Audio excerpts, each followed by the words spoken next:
et ses préceptes. Résultat, les puritains ne peuvent plus persécuter, emprisonner ou tuer ces nouveaux arrivants. Et la suspicion ne cesse d'augmenter entre les habitants du Massachusetts. Ajoutez à cela des guerres qui éclatent en 1690. Des assauts sont menés, même sur les grandes villes, par les Amérindiens, provoquant de véritables massacres. 1 puritain sur 10 aurait été tué pendant cette période. Apeurés, ne pouvant pas compter sur le soutien des autorités britanniques, les puritains se tournent vers ce qu'ils connaissent le mieux, la religion. Malheureusement, ce rapprochement ne va pas apporter le réconfort tant attendu, bien au contraire. Pendant cette période, déjà sombre et inquiétante, les pasteurs basent leur prédication sur l'Apocalypse selon saint Jean, persuadés que la fin du monde est proche. Dans ce contexte, dès les premières accusations de possession, il n'est pas difficile de comprendre que, naturellement, la population ait songé à une attaque de Satan contre leur sainte communauté. À présent, retournons à notre histoire et surtout dans le lieu où tout a commencé, Salem Village. À l'époque, ce petit bourg n'est composé que de quelques fermes éparses et d'une route centrale au bord de laquelle trône une modeste meeting house, une église de bois. À la tête de cette église, Samuel Parris, un homme froid et aigri, devenu pasteur sur le tard et qui voit d'un mauvais œil l'expansion de Salem Town. Selon lui, Salem Village doit se détacher de Salem Town afin de devenir une cité à part entière. Bien sûr, la plupart des paysans sont d'accord sur ce point, tandis que les plus lettrés des habitants estiment qu'il serait fou de s'éloigner de Salem Town et de ses flux commerciaux. Afin de montrer leur désapprobation, certains commencent à s'urbaniser et à aller prier le dimanche à Salem Town avant de refuser catégoriquement d'entretenir la famille Parris. À partir de ce moment, 2 groupes s'opposent dans le village.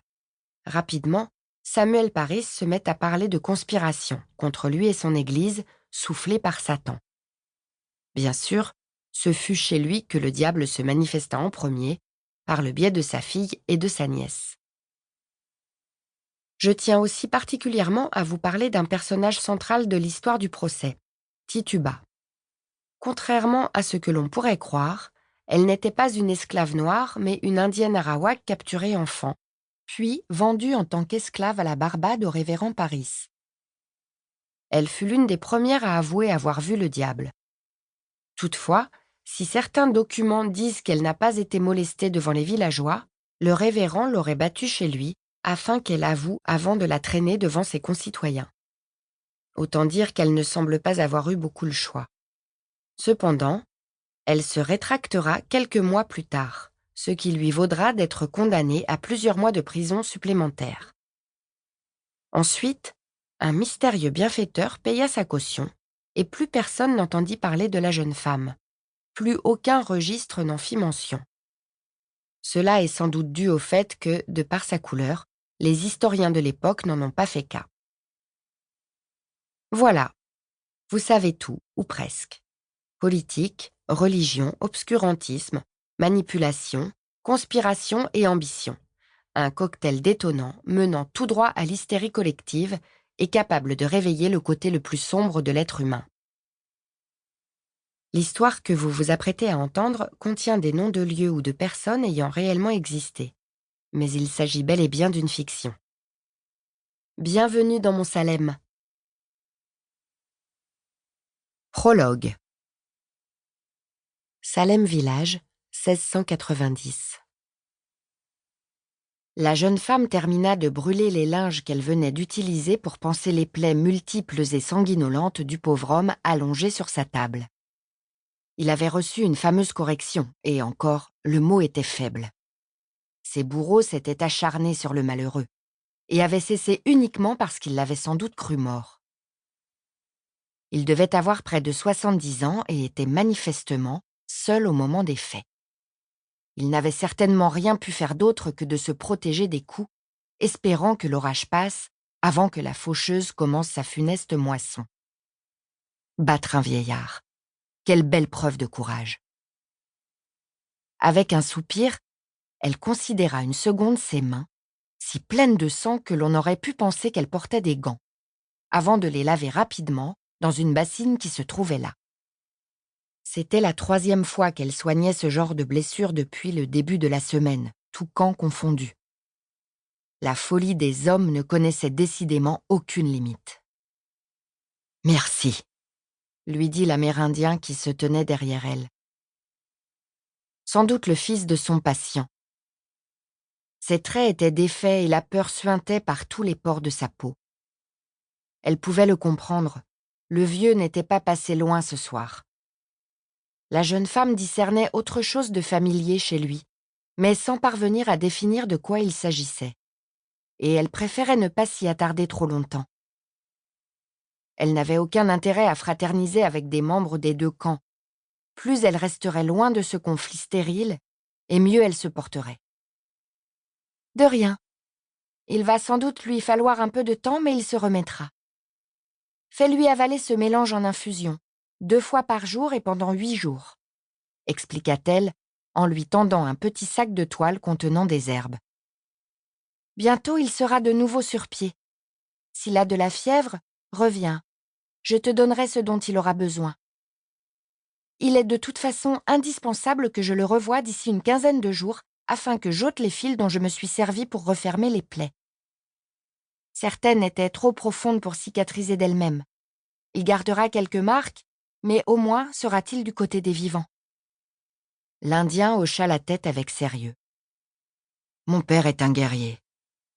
Les cicatrices à venir ou celles qu'il porte déjà ne sont que des preuves de son courage au combat. Jamais il n'a renoncé sans se battre. C'est un homme brave et fier. »« La fierté équivaut parfois à la bêtise, » grommela Kanda. « Se soumettre sans discuter peut dans certains cas sauver une vie. » L'Indien plissa les yeux, les flammes de la cheminée y faisant danser des éclats mordorés. « Pour ce que cela vaut, » rétorqua-t-il. « Il n'a commis aucun méfait. Les Blancs s'en sont pris à lui alors qu'il se trouvait dans son bon droit, tenta-t-il d'expliquer. Nous chassions sur nos terres, pas sur les leurs. »« Je ne veux rien savoir, » coupa la jeune femme. « Vos querelles avec les habitants de la région ne me concernent pas. » Elle s'était montrée sans doute plus sèche qu'elle ne l'aurait souhaité. Mais elle ne désirait en aucun cas être mêlée à toutes ces histoires entre puritains et indiens. C'était d'ailleurs l'une des raisons pour lesquelles elle vivait seule et en retrait des 2 villes, aux abords de la forêt longeant la route qui les reliait. Tous se revendiquaient pacifistes, victimes ou dans leur bon droit. Mais au final, les coups étaient rendus avec application des 2 côtés, quoi que chacun en dise. Ah, l'être humain et sa manie d'imposer sa façon de vivre ou de penser à ses frères, sans jamais accepter d'en apprendre quoi que ce soit, et soi-disant pour son bien. Car il est bien connu qu'inculquer une leçon se révèle toujours plus efficace à grand renfort de combat, d'humiliation, ou pire. « Pourquoi l'aider dans ce cas ?» demanda l'Indien surpris. « Parce qu'il s'agit d'un homme comme les autres. Qui serais-je pour décider qui doit vivre ou mourir? Je possède un savoir dont il a besoin. Je le lui offre, à lui d'en faire ensuite bon usage. » « Les Blancs se méfient de toi, » souffla-t-il en baissant le regard. « Vous aussi, » rétorqua-t-elle du tac au tac. Il sourit, amusé, son visage soudain illuminé par l'éclat de ses dents immaculées. Avec sa mâchoire carrée, ses yeux noirs taillés en amande, sa peau cuivrée et ses cheveux rappelant le plumage d'un corbeau qui lui tombait sur les épaules, il était beau. Pourtant, quelque chose de particulier se dégageait de lui, évoquant un grand fauve. Il incarnait la force tranquille, propre à ceux qui ont conscience qu'ils n'ont aucunement besoin de démonstrations de violence pour impressionner ou mettre à terre leur adversaire. S'il avait eu peur quelques minutes plus tôt, le sentiment s'était vite dissipé. Toujours se méfier de l'eau qui dort, songea Kanda sans détacher son regard de l'Indien. Peut-être est-ce parce que tu refuses de livrer tes secrets, quitte à enseigner la magie des plantes et de la nature, demanda-t-il encore les yeux plissés. Je ne connais personne qui sache les utiliser comme toi. Celui qui t'a formé doit posséder un grand savoir, et il ne s'agit sûrement pas d'un blanc. Elle haussa les épaules sans briser une seule seconde cette joute visuelle. Peu importe. Tu désirais que je soigne ton père, c'est chose faite. J'agirais de la même. Para seguir escuchando este audiolibro gratuitamente, haz clic en el enlace de la descripción y podrás escucharlo completo sin coste gracias a la prueba de 30 días de Audible.